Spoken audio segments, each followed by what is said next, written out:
बोलतायत का पाटील? 2 मिनिटं. भाऊ तुम्ही बोलता? 2 मिनिटं. महाराज ते माईक आहे वरचं, माईक काढून भाऊ करूया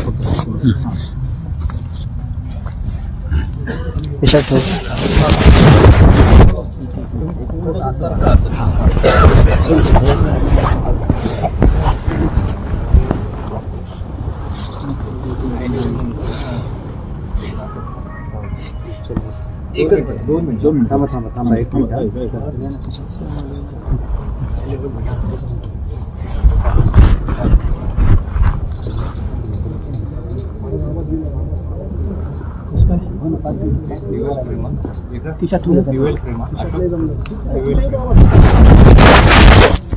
तिथलं पुढच्या अडकवा पुढच्या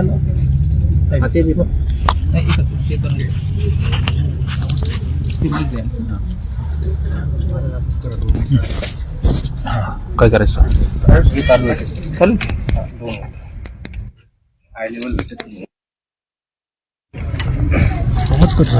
ह्याचं बटन दुसरं नाही काहीच बटन पुढे थांबा एक दुसरं.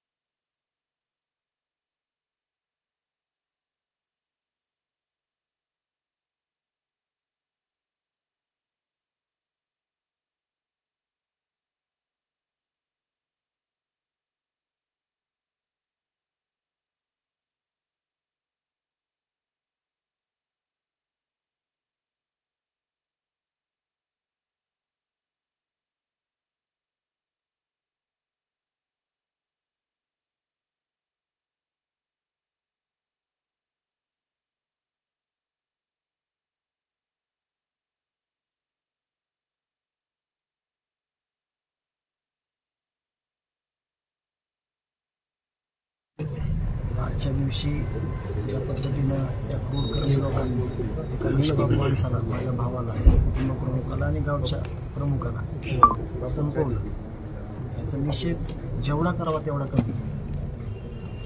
मी आजपर्यंत तुमच्या माध्यमातून सांगत आलो की जर या प्रकरणामध्ये तुम्ही सगळ्यांनी साथ दिली नसती, आदरणीय मनोजदादांनी ज्या पद्धतीने या न्यायाच्या लढाईमध्ये मसाल्याला ठेवलं, तो दिवस इतका भयान होता म्हणजे शब्दात वर्णन करणं किंवा त्या गोष्टी मांडणं एवढं अवघड आहे. त्या गोष्टी एवढ्या म्हणजे वेदनादायी आहे. परंतु न्यायाच्या प्रक्रियेमध्ये सुरुवात झालेली या गोष्टीमध्ये आमच्या पाठीवर मी आहे, तुम्ही लढा, हे आत्तापर्यंत ठीक आहे. परंतु त्याच्यानंतर पण दादा तुम्ही आम्हाला कायमस्वरूपी हा एक भाऊ ह्या नात्यानं तुम्हाला सांगतो, ह्याचा जीव जरी गेला तरी ह्या लोकांना कुठंही सुटू न देण्याचा प्रयत्न 100% माझा आणि गावाचा असणार आहे. आणि जे आत्तापर्यंत आपण लढलो त्या पद्धतीनं पुढे देखील अशीच लढाई चालू राहील. ही जी सामाजिक पोकळी तयार झालेली आहे गावात, कुटुंबात, ही कधीच भरून येणारी नाही. पण कमीत कमी न्याय मिळेल अशी अपेक्षा तरी आहे. तुम्ही कायमच्या सोबत राहा. भावना सगळ्या मानणं शक्य नाही, कारण का सकाळपासून मी आता चर्चा केली, आई मोठ्याने हंबरडा फोडत आहे, कोणाच्या चेहऱ्याकडे बघू वाटत नाही, कोणाच्या जग नाही, त्या जास्तीत जास्त वाढतच चालल्यात की नेमकं आई सकाळीच बोलत होती 1 वर्ष झालं, वाटते कधीतरी कुठून तरी म्हणजे त्याचा भाऊ येईल, पण आज देखील कुठं दिसत नाही. आणि खूप भयान हे दुःख आहे. दुःख कुणावर आलं नाही पाहिजे म्हणून गावकऱ्यांनी आजचा दिवस हा ब्लॅक डे, काळा दिवस म्हणून घोषित केला आहे. आणि रात्री गावकरी सगळे मिळून कॅन्डल मार्च देखील काढणार आहेत आणि निषेध व्यक्त करणार आहेत आणि श्रद्धांजली वाहणार आहेत. परंतु मी म्हणतो, ज्या दिवशी ह्या सगळ्या आरोपींना फाशीची शिक्षा होईल, ज्या दिवशी हे सगळे आरोपी फासावर लटकतील, त्या दिवशीच संतोष अण्णांना, माझ्या भावाला श्रद्धांजली असेल. त्या अगोदर श्रद्धांजली वाहणे म्हणजे घाईचं होईल, कारण ह्या लोकांना शिक्षा झाली पाहिजे. ह्या लोकांनी अनेक लोकांवर अन्याय केलेला आहे, लैंगिक शोषण केलेलं आहे, आर्थिक शोषण केलेलं आहे आणि निष्पाप लोक मारलेले आहेत, या लोकांना कठोरातली कठोर शिक्षा झाली पाहिजे, एवढंच मी आजच्या दिवशी बोलतो.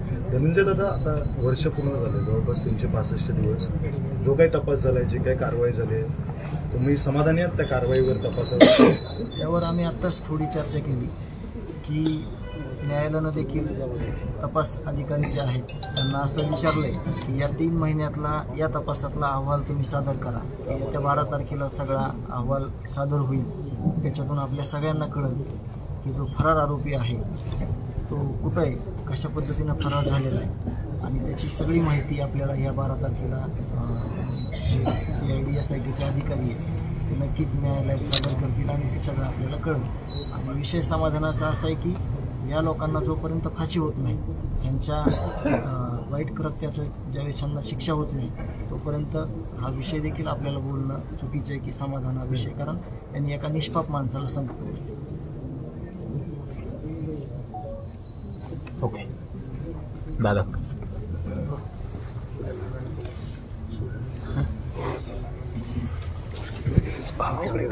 वरी लावा दादा.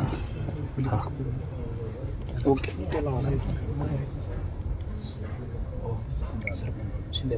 ओके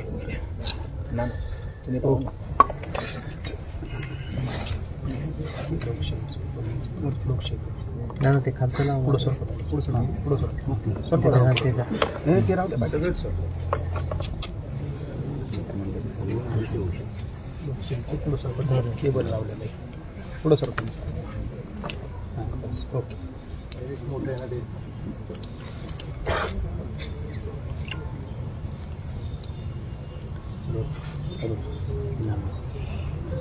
दादा, 1 वर्ष पूर्ण झालंय, आपल्यात माणूस नाहीये आणि आज तुम्ही पुण्यतिथीला देखील आला होता. आज काय भावना आहेत? 1 वर्ष झाले, 9 डिसेंबरची आजची तारीख. त्यावेळेस असं वाटलं होतं की आपल्याला वर्ष उजाडणार नाही. त्या पद्धतीचे वल्गना मुख्यमंत्र्याकडून झाल्या होत्या आणि त्याच्यावरती महाराष्ट्रातल्या मराठा समाजानं मुख्यमंत्री देवेंद्र फडणवीसांचा शब्द प्रमाण मानला होता त्यावेळेस. कारण त्यांनी कुटुंबाला बोलून घेऊन हा विषय सांगितला होता की 1 वर्षाच्या आत हा विषय संपून फासावरती सगळ्या आरोपींना आपण लटकूया. हा शब्द या महाराष्ट्रातल्या सगळ्या जनतेला होता आणि त्याच आशेवरती आमची तर त्यावेळेची अशी इच्छा होती की 1 वर्ष पण नाही, परंतु कुटुंबाकडे बघू, न्यायाच्या अपेक्षेनं गोरगरीब जे डोळे लावून मुख्यमंत्र्याकडे बसला होता, त्यांना सगळ्यांना आशा होती की चला ठीक आहे, 1 वर्षात कवाना सगळे फासावरती नक्की लटकतील. परंतु आणखीनही त्याच्यात दिरंगाईची कुठं अर्ज जाणून बुजून, कारण त्यांच्या सरकार पक्षात एक आमदार आहे अजितदादांचा, काय म्हणते त्याला, त्यो स्टार पंक्चर, त्यो त्यांनी एक स्टार पंक्चर केलेला आहे. त्याच्या माध्यमातून ना या प्रकरणाला सरकारच्या सगळ्या म्हणण्यानुसार त्यो यंत्रणा चालवतोय असं याच्यात दिसते. कारण 1 वर्ष लागलं याला, हळूहळू एक अर्ज करतोय. मग हे सरकार तर त्याला असं ज्ञान पुरवत नाही आहे ना, अशी सुद्धा शंका येते की तुम्ही अर्ज करत राहा, म्हणजे तो खटला आणखीन तसाच पेंटिंग पडत ते भिजत घोंगडं राहील, अशी सुद्धा शंका येते. कारण इथं न्यायच मिळत नाही 1 वर्ष झालं तरी पण. शेवटी काय असतं बघा, आम्ही समाज म्हणून ज्यावेळेस आम्ही सगळे बांधव आमच्यात जरी काही एखाद्या दिवशी एकमेकात काही नाराजी बी असल्या तरी संतोष भाईच्या प्रकरणात आणि मराठा आरक्षण विषयात सगळा समाज आम्ही एकत्र येऊन काही विषयावर 100% चर्चा करतो आमच्या बाजूला ठेवून. तशीच काल मुंबईत सुद्धा आमची चर्चा झाली संतोष भैया देशमुखांच्या प्रकरणावर. तर तिथं हजारो लाखो लोक जमलेले असताना त्यांनी तो विषय सगळ्यांनी काढला, मीही मांडला की शेवटी एका लेकीला आणि एका लेकाला आपला बाप दिसत नाही. शेवटी त्या लेकरांची, त्या आईची, त्या पत्नीची, त्या भावाची कधी थोडे समाधान होईल. शेवटी माणूस तर येणार नाही, पण समाधान कधी होईल तर हे तातडीनं हे फासावर गेल्याच्या नंतर. तर उलटं काय काय येतंय, कुठं सरकार पक्षात अजितदादाकडे असणारा तो परळीवाला त्यांनी काही लोकांना असं पेरून ठेवलंय, नाही म्हणायचं सांगितलंय की तुम्ही म्हणा आपला माणूस सुटणार आहे. म्हणजे ह्या लोकांची मजल बघा तुम्ही, सरकारमध्ये राहून, ते बी देवेंद्र फडणवीस साहेबांचं सरकार असून सुद्धा त्या सरकारमध्ये राहून असं जातीय तेढ निर्माण होईल, जातीय द्वेष होईल असं काम तो लोकांच्या हातानं परळीतून करून घेतोय की तो सुटणार आहे, तो असं होणार आहे. मग आता मराठ्यात बी राज्यात चर्चा सुरू झाली लोकात पण ह्या 4-5 दिवसात. ज्या दिवशी हो सुटल त्या दिवशी बीड जिल्हा बेमुदत बंद ठेवायचा. त्याच्यानंतर लगेच दुसऱ्या दिवशी पूर्ण राज्य बंद ठेवायचं. लोकात चर्चा झाली. आता ह्यो असं का घडून आणतोय ह्यो परळीवाला सरकारमध्ये फडणवीसांच्या राहून, हे सरकारनं शोधायला पाहिजे की तू असे स्टेटमेंट का करतो सरकार अडचणीत येण्याची. कारण ते आता हे बघा, याच्यातलं सत्य तर असं आहे ते आता सुटतच नाही. मग तो नेमकं गोरगरिबात तेढ निर्माण होईल याच्यासाठी वक्तव्य करतोय का त्याचं कुटुंब, त्या आरोपीचं कुटुंब त्याच्या विरोधात जाणार आहे अशी सुद्धा माहिती आहे. मग त्यांच्या समाधानासाठी त्यांना नादी लावतोय की माणूस सुटणारे सुटणारे सुटणारे. कारण त्या कुटुंबाला असं कळून चुकलंय आता की आपला माणूस आता सुटत नाही, तो साडणार आहे आता. मग ते ज्याच्यासाठी हे कृत्य त्या आरोपीने केलं, 1 नंबरच्या आरोपीने, संतोषभाई देशमुखांच्या प्रकरणातल्या त्या सरमाड्यानी का कारमाड्यानी, त्याच्या कुटुंबाच्या लक्षात आलं की आपल्या माणसानं पाप याच्यासाठी केलंय, याने आपल्या माणसाच्या हातून पाप करून घेतलंय. मग ह्यो बाहेर मजा मारतोय. पाप कोणासाठी केलं, हत्या कोणासाठी केली, तर ह्या परळीच्या त्याच्या नेत्यासाठी. आणि ह्यो बाहेर कुटुंब बोलतं होणार आहे शेवटी काय, आणि त्या कुटुंबाने बोलतं झालं पाहिजे की ह्या धन्यानेच हे सगळं प्रकार घडून आणलाय आणि आमचा माणूस याच्यासाठी आत गुंतलाय.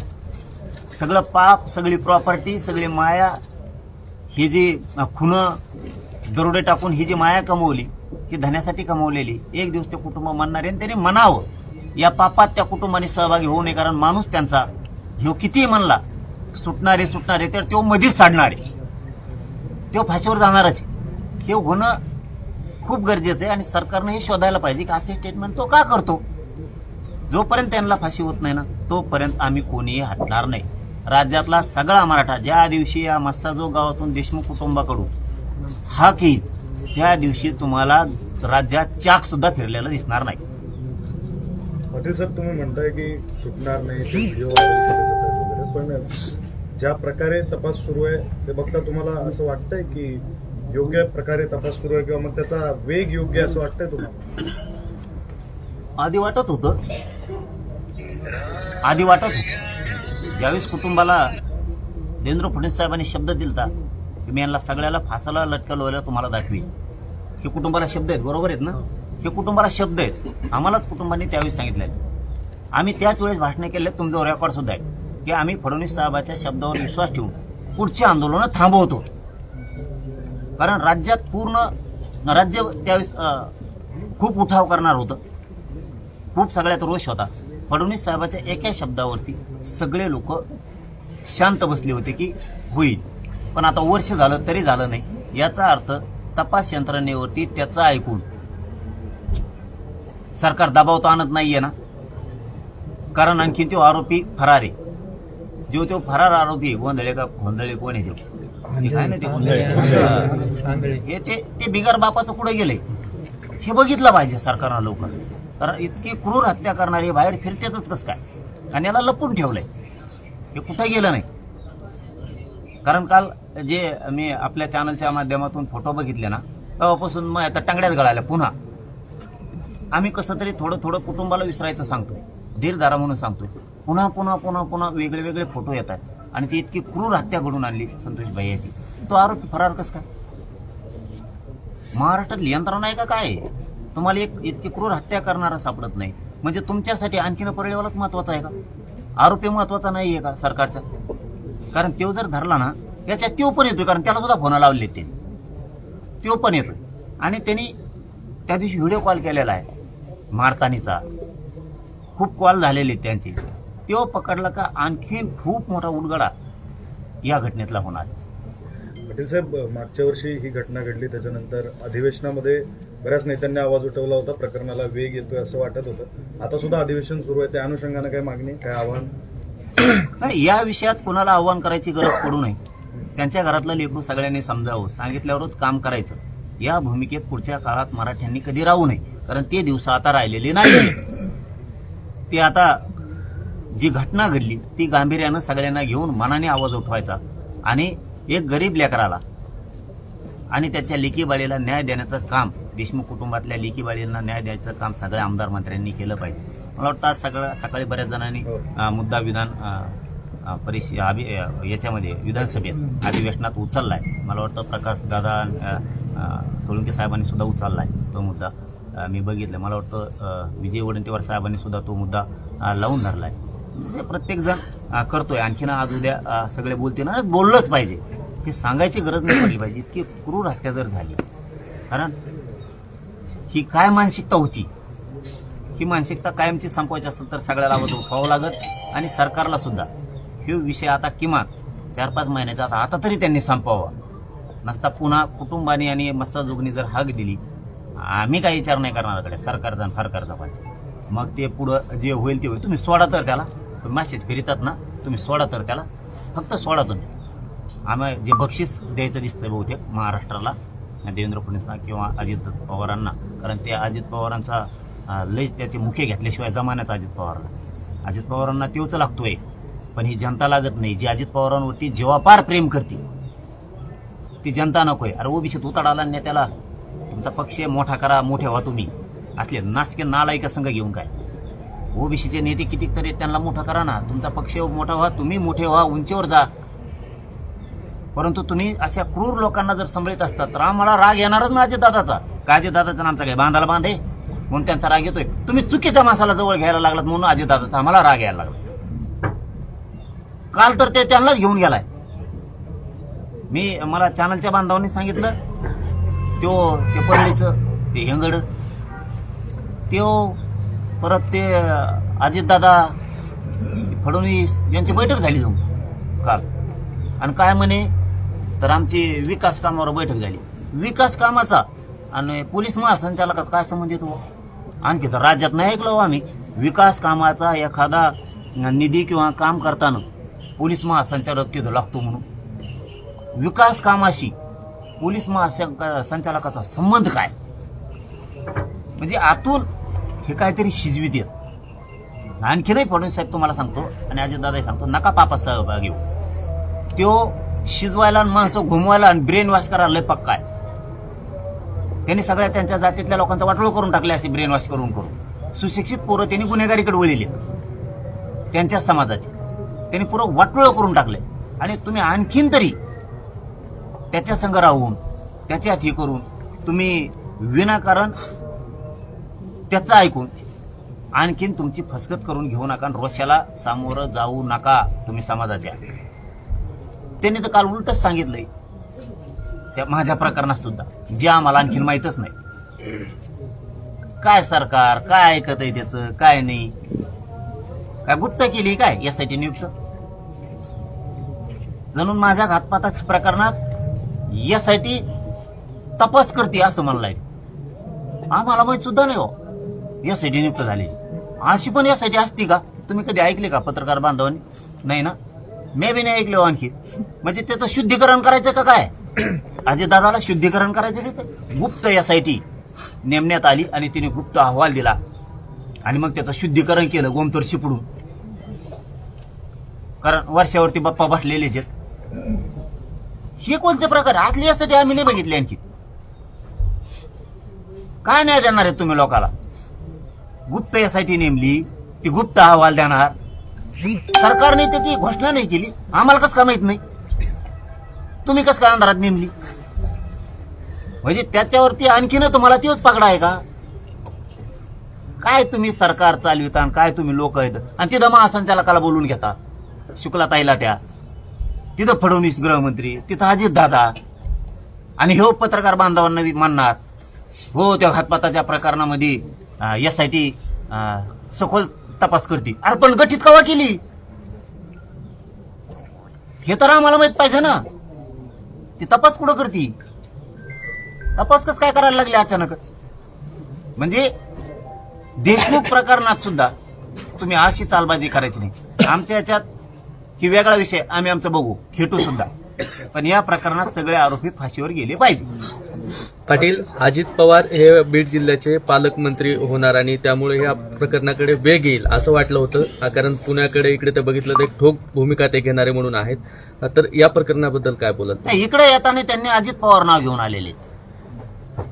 ज्यावेळेस बारामतीत पुण्यात असते ते त्यावेळेस ते अजित दादा पवार म्हणून असते. त्यांनी इकडे येताना दादा शब्द काढला. त्यांनी येताना दादा शब्द आणायला पाहिजे होता बीडसाठी, म्हणजे सगळ्यांचा त्यांना भाऊ आता आला असता. तर इथं येताना ते भाऊ नाही झाले, ते इथं येताना भाऊ व्हायला पाहिजे. पण दादा घेऊन नाही आले शब्द, ते अजित पवार शब्द घेऊन आले.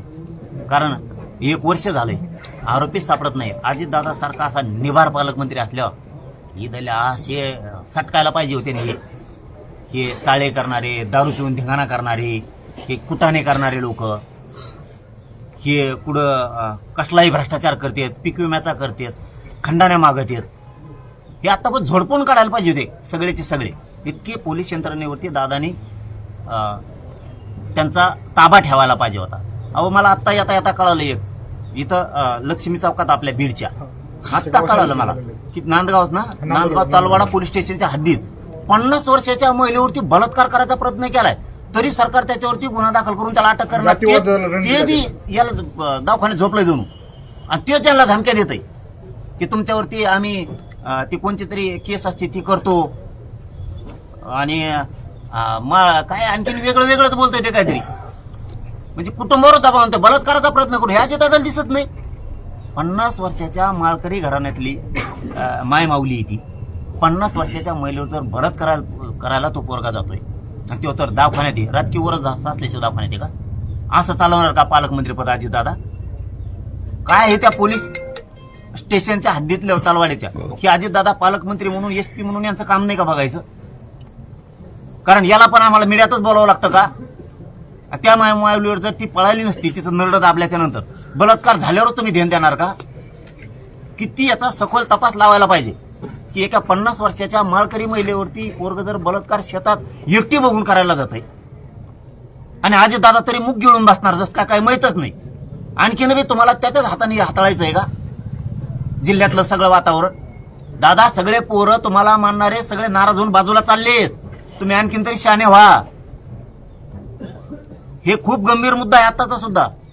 50 वर्षाच्या मायमाऊलीवरती जर तू बलात्कार करायचा प्रयत्न करतो, दवाखान्यात तोच ऍडमिट झालाय, आणि तोच त्या कुटुंबाला धमक्या देतोय पुन्हा, कारण ते माळकरी ते भ्यायला लागली. मी त्या मॅटरमध्ये सुद्धा लक्ष घालणार आहे की तुम्ही असं पालकमंत्री पद चालवणार का, आणि एसपी पण त्याच्यावरती लक्ष देत का नाही तेही त्यांना फोन लावून विचारतोय. कारण त्यांना माहित आहे की नाही मला माहित नाही, माहिती देणं आपलं काम आहे. त्याच्यानंतर एसपी असतील किंवा पालकमंत्री असतील कसं काय लक्ष घालत नाहीत, मला त्याच्यावर हे नंतर बोलावं लागेल. अगोदर मी त्यांना माहिती देतो की त्याला अटक करा. दवाखान्याचं नाटक करून बलात्कार करतो का? मीडियाने धनंजय मुंडेंना प्रश्न विचारल्यानंतर अधिवेशनामध्ये ते म्हणतात माझ्या तोंडाला, म्हणजे इशाऱ्यामध्ये सांगतायत की मी तोंडाला कुलूप लावला आहे. त्याबद्दल काय बोलणार? सत्य आहे ना, मग घातपाताचा विषय हा सत्य आहे. कारण त्या 3ही आरोपींनी कबूल केलेलं आहे की 2.5 कोटीला जरांगे पाटलाची सुपारी आम्हाला धनंजय मुंडेंनी दिली, हे स्टेटमेंट दिले. पण त्यांनी एक नवीनच काल गुगली टाकली, म्हणजे सरकारचा सुद्धा बाप झालाय तो म्हणतो SIT तपास करतील. पण SIT नियुक्त कधी केली मुख्यमंत्र्यांनी सांगायचं नाही, अगदी तरी पोलीस महासंचालकांनी सांगायचं किंवा सरकारनं आम्हाला सांगायचं. 2 उपमुख्यमंत्री त्यांनी आम्हाला सांगायचं या प्रकरणात आम्ही SIT नियुक्त करतो का? तू बाप झाला का सरकारचा म्हणून तूच नियुक्त केली? एकट्यानेच नियुक्ती केली तर पत्र कुठे आहेत ते? आम्हाला आमच्या जालन्याच्या एसपीने कसं काय सांगितलं नाही? आम्ही तर आमच्या जालन्याच्या एसपीला मानतोय, खूप चांगला माणूस आता जिल्ह्याला लागलाय म्हणून. परस्पर तुम्ही यासाठी नेमून ती चौकशी चालू आहे, त्याला एकट्यालाच कसं काय माहिती? म्हणजे तुम्ही शुद्धीकरण करायलात का त्याचं? त्याला निर्दोष काढताय का याच्यातून बाहेर? SIT तपास केला बा आम्ही, गुप्त असतं का? ती कोणती SIT नेमली? हे कोणत्या आहारी चाललंय? मुख्यमंत्री उपमुख्यमंत्री दोन्ही इतक्या आहारी चालले का त्याच्या? कारण ही खूप मोठी बातमी आहे. SIT तपास करते, कोणालाच माहित नाही. कारण माझ्यावर घातपात झाला, मला तर माहित पाहिजे ना. देशमुख कुटुंबात संतोष भाईंचा खून झाला, कुटुंबाला तर माहित पाहिजे ना काय करायला लागलेत. माझ्या प्रकरणात SIT नेमली ही त्यालाच कसं काय माहिती? आणि नेमली आणि ते तपास पण करते म्हणतो, म्हणजे सरकारचा कारभार तो हातात घेतला का? या हत्या प्रकरणाला 1 वर्ष पूर्ण झालंय. आज या ठिकाणाहून तुम्ही आता नेमकी पुढची काय भूमिका घेणार आहात? कारण एक आरोपी अटक नाही, चार्ज फ्रेम झालेला नाही, या सगळ्या गोष्टी जर आज बघितलं तर पुढे तुमची आता भूमिका काय असेल? तो फरार आरोपीला सरकारला अटक करावं लागणार आहे. ते 2-3 पोलीस आहेत निलंबित केलेले, त्यांना सुद्धा पुन्हा त्यांना अटकच करावी लागणार आहे. त्यांना चौकशीला घेऊन सोडून चालणार नाहीये. त्यांच्याकडे खूप माहिती आहे या संदर्भातली. आणि तो धरल्याच्या नंतर याचं पण नाव येणार आहे, त्यालाही याच्या सह आरोपी करा. रस्ता पुढच्या काळात खरोखर तुम्हाला सांगतो लय झालं तर आता 2-4 महिने दम धरणार आहेत. चार्जशीट दाखल झाल्याच्या नंतर ते फ्रेम करता येईल. कायद्याची प्रोसिजर म्हणून 2-4 महिने वाट बघू नसता राज्यात आंदोलन उभा राहणारे फडणवीस साहेबांनी अजितदादांनी समजून घ्यायचं. तुम्हाला काय करायचं ते करा. आमच्या न्यायासाठी आम्ही आता रस्त्यावर जाणार आहे. या अगोदर देशमुख कुटुंबाला कुठल्याही गोष्टीत एसआयटी स्थापन करणं असेल किंवा आरोपीला अटक करणं, मकोका लावणं, या अनुषंगाने अनेक वेळा आंदोलन करायला लावले. तर आता 1 वर्षानंतरही कृष्णा आंधळे फरार आहे, तर नेमका आज काही आंदोलनाची घोषणा करताय, त्याच्या पद्धतीने काय चर्चा झाली? हो, आंदोलनाची घोषणा आम्ही करणार आहेत. आम्ही 7-8 दिवसात बैठक घ्यायला लागलो. मला हे मीडियाच्या बांधवाला आता सांगायचं नव्हतं. आम्ही राज्याची बैठक बोलून आम्ही एखाद्या वेळेस वेळ आली तर मस्साजोगमध्येच ती बैठक बोलवणार आणि तिथून आंदोलनाची घोषणा करणार आहेत. कारण जोपर्यंत फडणवीस साहेब पहिले देवेंद्र फडणवीस होत नाहीत तोपर्यंत राज्यात कोणालाच न्याय मिळणार नाही. पूर्वीचा देवेंद्र फडणवीस बघण्याची इच्छा महाराष्ट्रातल्या लोकांची की जे अन्यायाच्या विरोधात लढत होते. आत्ताचे देवेंद्र फडणवीस म्हणजे कुणी चोट्टा आलं, दरोडेखोर आला, बलात्कारी आला किंवा किती घोटाळे करणारा आला किंवा खून करणारा आला तरी ते त्याला शुद्धीकरण करून घेते. ते देवेंद्र फडणवीस महाराष्ट्राला आणि आम्हाला देशमुख या खुनाच्या प्रकरणात नकोय. आम्हाला वाटतं पूर्वीचा देवेंद्र फडणवीस साहेब तयार व्हावा म्हणजे गोरगरीब जनतेला न्याय मिळेल. आणि त्यांना जर पूर्वीचं व्हायचं नसेल तर थोड्याच दिवसात तुम्हाला तारीख ऐकायला येईल की महाराष्ट्रात खूप मोठा रोष तयार होणारे राज्यातले लोक सगळे रस्त्यावरती येणार ही एवढी मोठी खतखती हातून फक्त वाट बघतात लोक की देतील वा न्याय. परंतु ही वेगळ्या वेगळ्या बातम्या सरकारचं ऐकून ह्यो जे पेरीतून आहे तो सुटणार आहे. ह्या ज्या बातम्या पेरीतून याच्यामुळे सरकारला सुद्धा खूप मोठा फटका बसणार आहे. मात्र समाज माध्यमावरती ज्या पद्धतीच्या पोस्ट येत आहेत, व्हिडिओ येत आहेत, कॉल रेकॉर्डिंग येत आहेत, त्यावरून कुठेतरी या पीडित कुटुंबाला धमकावण्याचा किंवा पीडित कुटुंबावरती दबाव आणण्याचा प्रयत्न केला जातोय का? की जसं तुम्ही आता म्हटलं की सुटण्याच्या बातम्या पेरल्या जात आहेत किंवा कॉल रेकॉर्डिंगमध्ये कोणतरी म्हणते की ते बाहेर येणार आहेत, सगळं काही व्यवस्थित होणार आहे. तर या अनुषंगाने काय पीडित कुटुंबावरती दबाव आणण्याचा हा प्रयत्न आहे? आणि इथून मागं सुद्धा त्यांनी तेच केलेलं. कुणाचं प्रकरण झालं की दबाव आणायचा. संतोष भैयाचा सण या कुटुंबावरती दाबदडप करायचा, दबाव आणायचा, धमक्या द्यायच्या. महादेव मुंडेचं प्रकरण असं किंवा ते आंधळेचं प्रकरण असे शेकडो प्रकरण आहेत. हे दबावच आणायचं तंत्रच यांचं होतं आत्तापर्यंत. आणि एक प्रकारे त्यांनी सिद्ध पण केलं त्या दिवशी त्या दाण्यानी की मला त्याची आठवण येते म्हणला. याचा अर्थ त्यांनी त्यांचं कनेक्शन सिद्ध केलंय की ही याचीच टोळी आहे आणि ही टोळी त्याच्यासाठी चालवत होता. त्याचा ऐकून नुसत्या तारखी पुढे ढकलतायत त्याच्या प्रॉपर्टीच्या जप्तीच्या. दुसऱ्याच असतात आत्तापोत यांनी कुलप लावून काढी लावली असती. याच्या प्रॉपर्टीवरती आणखीन जप्ती कसं काय येत नाही, याला वेळ कसं काय लागतो. मग ह्या सगळ्या माध्यमातून बहुतेक आणखीनही सरकार त्याच्याच आहारी जाते आणि या कुटुंबावरती दबाव सरकारच आणताय म्हणावं लागणार आहे. कारण सरकारचं जर सरकारने त्यांना बळ दिलं नाही तर त्यांची काय टप्पर आहे दबाव आणायची. त्यांना तरी आणखीन दिसतंय की सरकार त्यांच्या पाठीशी आणि आम्हाला दिसायला लागले सरकारने त्यांच्या पाठीशी राहू नये. आणि इथून पुढं सोशल मीडियावर याच्यावर टाकणारे इथं सेपरेट एसपी आहे ना. काही दल पोलीस अधीक्षक कार्यालय ऍक्टिव्ह नाही. दुसऱ्या राज्यात आहे का दुसऱ्या जिल्ह्यात आहे. यांनी प्रत्येकावरती लगेच गुन्हे दाखल करून त्याला असं जर धिंड काढून झोडपिलं ना तर ते सगळे सोशल मीडियाचे प्रकार सुद्धा थांबतील. नसता मग लोक इथून पुढं फडणवीस साहेब तुम्हाला सांगतो जशाच उत्तर देतील. मग पुन्हा काय म्हणू नका कायदा बिघाड आणि शांतता बिघाड. ते होऊ शकतं कारण सहन करण्याच्या खूप मर्यादा असतात आणि मर्यादा पाळायची जबाबदारी आमची एकटीची नाही त्यांची सुद्धा आहे. आरोपीच्या संपत्ती संदर्भात अधिवेशन चालू आहे. काय मुख्यमंत्र्यांकडे मागणी कराल का की संपत्ती जप्तीच्या संदर्भामध्ये परत काही विषय पुढे झाला? गृह मंत्रालय ते करू शकतं. गृह मंत्रालय जर चौकशी एखाद्या माणसाची लावायची नसली तरी लावू शकतं आणि त्याला जेरीस आणून त्यांच्या पक्षात घेऊ शकते. हे महाराष्ट्राने उदाहरणं या 5-10 वर्षात बघितली. तर गृह मंत्रालय देवेंद्र फडणवीस साहेब त्याची संपत्तीवर जप्ती का आणू शकत नाही? मग तुम्ही जाणून बुजून करतायत का? फडणवीस साहेबांनी या अधिवेशनाच्या काळात त्याच्या संपत्तीवरती तात्काळ जप्ती आणावी, नसता पुढच्या आंदोलनाचा सामना करायला तुम्ही तयार राहा. तर पाटील साहेब, तुम्ही बोलताना सारखं असं म्हणताय की धनंजय मुंडेंना पाठीशी घातलं जातंय, सरकार पाठीशी घालतंय. असं काय आहे धनंजय मुंडेंकडे की सरकारला एका आमदारासाठी एवढं सगळं करावं लागतं? यांचे काही व्हिडिओ का कोण त्याच्याकडे लय नीच आहे नाही, लय नीच आहे. आणि एखाद बार घोळात फेळात घेतला असले त्याच्यामुळे भेटेत का काय नसता. आम्हाला नाही वाटत हे दबल्यासारखे आहेत. त्याच्या पुढे झिंगूर येते. हे दोन उपमुख्यमंत्री आणि एक मुख्यमंत्री, त्याच्या पुढे चिल्लर येते, आंडुकलं लय चिल्लर येते. ते असं लोळी त्यांना याला कुंकडे बी तर कळून मी नाही देणार. पण याच्या जवळ काहीतरी दिसतंय त्यांचं. आणि मग हे असं आहे बायावणी तसले ते मेघे चाळे करतोय. मी हिडो टाकी लेंड्या घाली पुढे औषध घाली, हे असलं बायाच्या वाहनाचं आहे. त्याला एका बापाच्या आवडत असल्याचं का बघायला. जसा नार्को टेस्टला हा म्हणला होता ना, चल तू आहे गांडी दम आहे का आणि चल नार्को टेस्ट. असे मर्दाचे कामं करायचे. याच्याजवळ काहीतरी असं, कारण याला ते बायाचे व्हिडिओ करायला लावतं, काय करायला लावतं. मायाचं तेच करायला सांगितलं होते. 3 प्रकार सांगितले होते त्यांना. एक तर म्हणे याच्या जेवणात गोळ्या घाला, त्या विषारी गोळ्या, आणि याला मारून टाका ते. आणि आता बघा एवढा वट होता यांचा, आता शेळ्याच्या त्याच्या लेंड्या घेऊन पळायला. यांचा असं वट होता, यांचा कचराच केला. आणखी लय धिंगाणा करणार यांचा. हे जोवर असे लोकांना त्रास देणार, दहशत माजवणार, तोवर यांची पुरी जिरविणार आहे. हे जर नीट नाही राहिले ना, यांची पुरी जिरविणार आहे. आणि यांना संतोष भाईच्या प्रकरणात जेलमध्ये घालणार आहे. त्यांना दुसरं काम सांगितलं की याच्या गाडी अंगावर घाला. आणि तिसरं काम सांगितलं की रेकॉर्डिंग खोट्या बना, व्हिडिओ बना, करा व्हायरल. कारण ते काय असं शरण येत नाही ना, त्याला बदनाम करून टाका. माझ्या जातीसाठी लढतो भाऊ मी, गोरगरिबांच्या लेकरासाठी. संतोष भाईच्या प्रकरणात लढू नको का? गोरगरीब मराठ्यासाठी लढू नको? त्या लेकरा बाळा न्याय देऊ नको का? मग तू मला मारून टाकणार, बदनाम करणार, माझा समाज कसा विश्वास ठेवी? तू कसले व्हिडिओ बनवणार, कसल्या रेकॉर्डिंग बनवणार, टाकून देणार पैशाच्या जोरावरती. माझा समाज विश्वास ठेव ना. आणि मी कोणासाठी जीवन वाहून घेतलंय माझं? हाडाची काढं कोणासाठी केलेत मी? ह्याच गोरगरिबांच्या समाजाच्या लेकरासाठी केले. सगळं डावावर लावलंय मी, माझं अख्खं कुटुंब आणि मी सुद्धा स्वतः.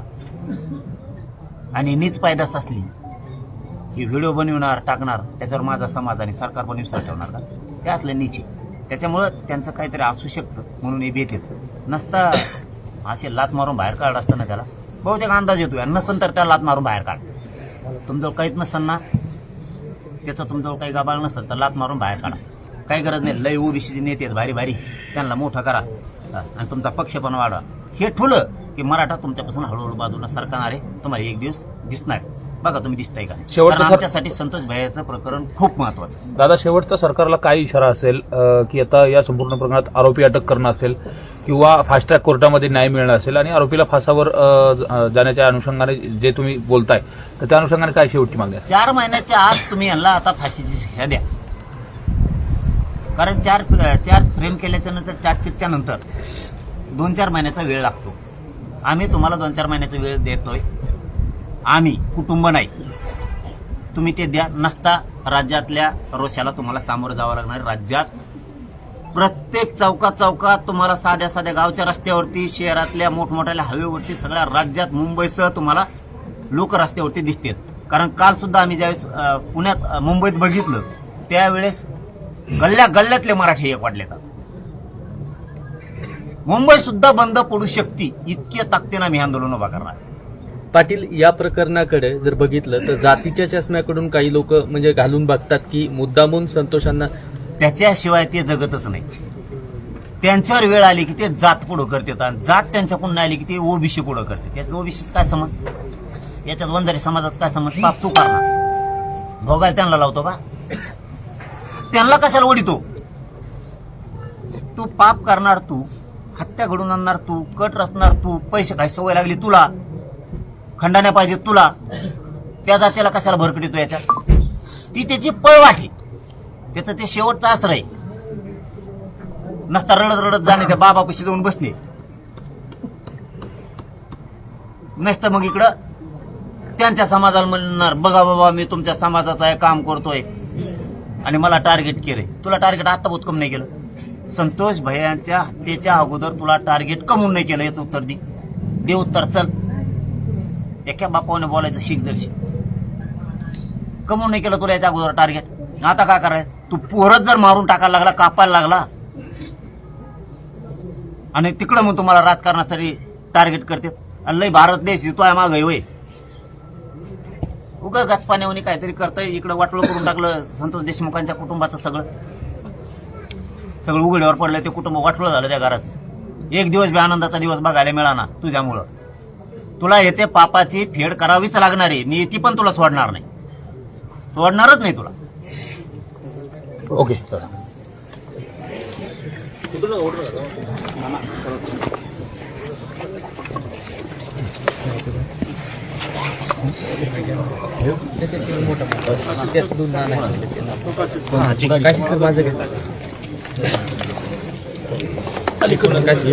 डीजे आहे का?